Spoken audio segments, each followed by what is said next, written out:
Hey guys, subscribe for daily content, and if you're shopping for gear, make sure you check out the description for the newest items at some of the very best online retailers. There's also links for some of the items that I personally recommend. Thanks! What's going on YouTube? Metal Complex here, and today I've got a particularly interesting and epic unboxing video to share with you guys. Just an unboxing today, first impressions, not a review.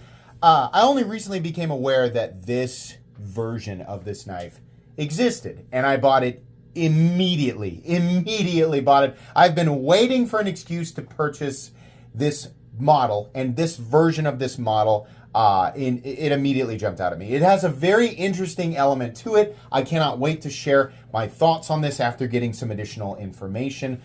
Thank you so much to my patrons for supporting me. Make sure to follow me on Instagram. Make sure your notifications are turned on for my channel. Where did I get this? I picked it up at Recon 1. I do not have affiliate links for Recon 1. They're awesome, though. You should definitely check them out, whether it's Rockstead or Shirogorov, or, there's a number of really cool things. Recon 1 is definitely a gem in terms of knife retailers. So I'll have them linked down below. So I have owned this model before. I still own it. I still use it. But many of you know what happened to that knife, which is slightly tragic. It honestly didn't change much in terms, the knife still gets used. It's still up in my bedside drawer. So this is a different version. I've seen many versions of this knife, been tempted many times, but I never pulled the trigger until I saw this one. And I think you'll understand why. Oh, baby. Oh, look at this. Oh, my goodness. Is that not one of the most beautiful aesthetics you've ever seen? Now, some of you, I think, are just looking at this going, wow, yeah, that's really cool looking. Others, you probably have a question. You probably have well, hold up now, wait a second there. What's going on here, Metal Complex? You probably think, because that's what I did. If you've never seen the Higo II, let me get this blade out for you real quick. Ooh. So, before we get into what's happening here, oh my God, that is so beautiful. That is just, this is insane. This was the right purchase to make. These are cutting beasts. Beyond typically what you would expect from what this is made out of, there's a number of things happening here that make Rockstead knives absolutely superior to the vast majority of pocket knives on the market in terms of cutting performance. This is ZDP 189, and it is hardened appropriately. I'm 67, something like that. I probably got the card. I wonder if the thing is actually here. A lot of this might actually be in Japanese. So we have, this is clad. Oh, okay, so this is, I didn't even realize that. This is actually a Sanmai. I wonder if we can see the core. Oh, you can a little bit. So this is ZDP clad in VG10. So this is a Sanmai. That's really, really cool. The HRC here on the ZDP looks like, 67. And then the VG10 is 61.1. It's not just that. There are plenty of knives out there utilizing, VG10, ZDP with the appropriate hardness, that 66 to 68 range, right?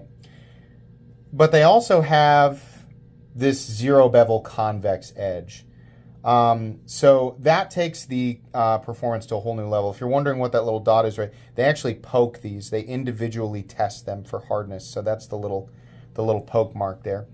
Yeah, that's going to send this guy over the moon in terms of cutting performance. Now, what's going on with these liners? If you do not know, because the Higo has titanium liners, right? They're titanium. If it's titanium, how is it red? If you look on the Recon listing for this knife, it actually says red anodized titanium. And this is not slightly off, magenta, pinkish, because that's fully possible. This is red. This is blood red, ruby red. should not be possible on the spectrum of colors that titanium can be anodized.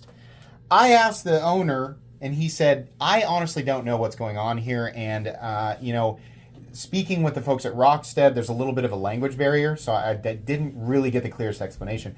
So I asked my buddy, Levon, of the Knife Nuts podcast. Levon is the guy who, when nobody else knows what's going on, Levon typically knows the answer. And he explained it to me immediately, and I found it very, very interesting. This is titanium with an aluminum oxide coating. And the aluminum oxide has been anodized red. If you are familiar with the spectrum of colors that aluminum can be anodized, you'll know that red is in fact one of those colors. So my first question was, is this weaker than anodized titanium? I've got a blue one as well. And he said, no, theoretically, it should actually hold up better. It should take longer for this anodizing to wear away. Cool. Here's my question. Why have we not seen this if this is something that we can do, why have we not seen this in the knife world? It couldn't be horrifically expensive. It shouldn't be anywhere near as expensive as, say, a DLC coating. This looks beautiful. I don't care. I mean, the material underneath is in fact titanium. I don't really care how they got this, color on here, whether it's, like a aluminum oxide, or it's some sort of colored DLC, whatever, right? Obviously, ultimately, like a colored DLC would be really, really cool now that Balinette Mayura is a thing, but that's going to be an expensive process. I would venture to guess that an aluminum oxide coating that you anodize isn't necessarily the most expensive thing that you could do here. And it also opens up an enormous palette of additional colors that can be applied to titanium without giving it that, a lot of people say, oh, well, you can Cerakote it any color. You can, but you end up with that kind of glossy, almost rubbery look, right? This is a super nice, reflective, shiny blood red. This is one of the most beautiful knives I've ever seen. I'm thinking about all of my favorite titanium knives, like the XM18, right? The Strider, SNG, a number of additional, like countless beautiful, even my own Excalibur. I would love to do an Excalibur with red anodized aluminum oxide coating. I've already talked with Sergio about it, saying, is this possible? We are looking into it. But yeah, this is so cool. It's so crazy. It's like, oh yeah, of course, right?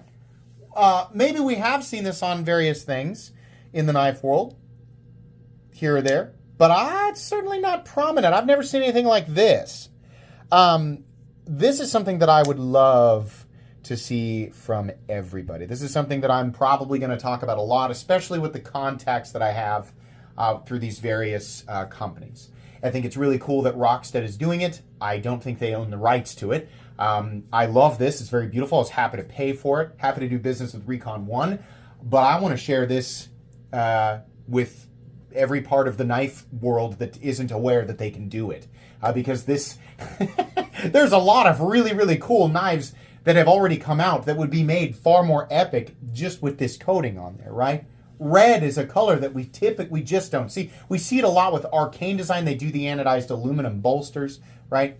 But having the coating, the aluminum oxide, able to be applied to a titanium surface, oh my gosh, especially when it can be polished like this. This is beautiful. Oh man, so happy. Obviously the blue one I will continue to use. I should have brought it down here for the video. I will continue to use that one and enjoy it. It has been awesome. I've never had to sharpen it. It's been, aside from the tip being broken off, which is actually still buried in the holder for the obsidian toenail. It's been a great knife. So yeah, this is very spectacular. This is absolutely one of my favorite purchases of the year, and I think that the aesthetic here is just about perfect. I'm not sure if I would have enjoyed it with a full mirror DLC. I know that they do mirror DLC as well. I'm not sure if that would be too much of a different black to create a bad contrast with the carbon fiber here. I think I kind of like the black carbon fiber with the red, and then the the mirror polished blade. I think that's just about perfect. This is the Higo II is absolutely one of my favorite ergonomic and aesthetic designs of all time, up there with the Shiograph F3. Yeah, I am just beside myself. I think that this is so cool. Let me know your thoughts. Let me know what titanium knife or titanium linered knife that you would love to see with an aluminum oxide coating. It also makes me wonder if aluminum oxide is something that you can coat a blade in. I know that they do titanium nitride and they anodize that. Obviously, that we see that on inexpensive knives, right? But given that the blade is the thing that's going to see the most use, I think it probably makes more sense to put it on a handle, right? Well, let me know what knives you would love to see with this beautiful ruby red finish in titanium. I think that would be really cool. That's going to be it today, guys. Hope you all enjoyed. Please make sure to follow me on Instagram at metal_complex. If you enjoyed this video, leave a like. If you'd like to check out my other content, I do, of course, have lots of videos of knives that are either expensive or inexpensive that I do or don't like, so check those out. And if you enjoy all my content, go ahead and click on that Metal Complex logo right there and subscribe because there's definitely more coming. Thanks again for watching, everybody, and have a great day.